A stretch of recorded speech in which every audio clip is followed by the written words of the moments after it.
So we've got this machine that we're thinking, he's constantly saying it's blowing his ductbill out. So with water, we're going to demonstrate this. I've got this little rig here. I'm going to bleed out the pressure. Alright, so I've interrupted the pressure side. I'm going to turn the pump on. And this pressure switch has a cutout of 35 psi. So at 35, worst case 40, but between 35 and 38, the pump should shut off.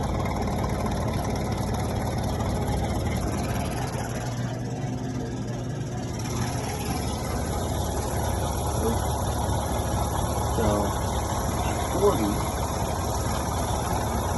should be awesome. It's not continuing to build pressure. And when I turn this pump off, watch the pressure's got to go somewhere. It's going to bleed backwards and blow out the ductbill. There you go. So you got too much pressure and then it's bleeding backwards as well. So we got to get the pump switch changed, the pressure switch, and then sort out tightening this up so it can't bleed back. Alright, getting into the pressure switch right here. The manufacturer requires that this be siliconed so moisture doesn't get into the pressure switch and ruin it, and there's not a lick of silicone on this, so I'm not surprised it's dead. Alright, so I've got the new pressure sensor in. I'm going to show you this first. We got the water. And boom. Oh, look at that. 36, 38. Beautiful. Oh, well. I don't have my ductbill in here, so that needs to get addressed. But, so pump's off. Let's come in here. Take a look. We got no water leaks around that, which we actually do have a little water leak right there. All right, so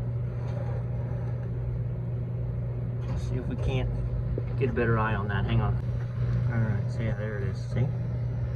So super unfortunate, because now I gotta try and tighten that up, get it to seat a little better. Just cannot have that leak. It's gonna leak milk everywhere.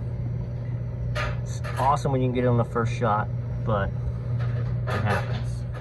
Let me adjust this. So I reset the sensor. I've got the silicone hardening, but I wanted to show you this. So this is your beater shaft, and there's this O-ring that goes on here. And you've got to lube the crap out of that because this just constantly spins on it, and it's insane.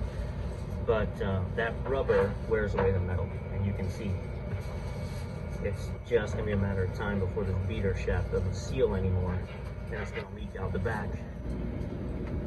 We're going to have to buy this very expensive beater shaft. So, got to lube those up really, really well. Alright, now we got her. She's under pressure. 38 psi, no water, no leaking. Got everything tightened down. We're going to go ahead and put another bead of silicone around this and the wires to water seal everything. Put that putty in there. Sweet. So this is the right side of the same machine. I was going to come and silicone the wires since they weren't on the old one. I assumed this one wouldn't be also, and I'm correct, they're not, but there's not even putty. It's just going to condensate like crazy. This thing's just asking to be killed. So fortunately I got an extra block of putty. I'm going to go ahead and put the putty, silicone, but like, come on. That's what the part of the installation that makes it last long. It was set up to fail by the previous service company. Alright, putty, silicone, sealed. Both sides.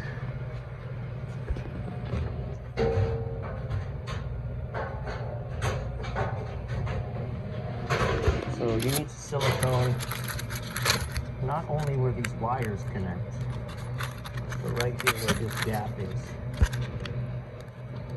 That connection, because you've got the cold condensation out here, and then you've got room temperature back here, so it condensates. And the factory told me it'll eventually leak through that opening, sort it out. If you don't silicone it, you're just going to be replacing it again in 6 months. Right where this connects, you can see how warped this is. It slides right on really easy, and it actually is leaking from there as well. So I did check, I have enough.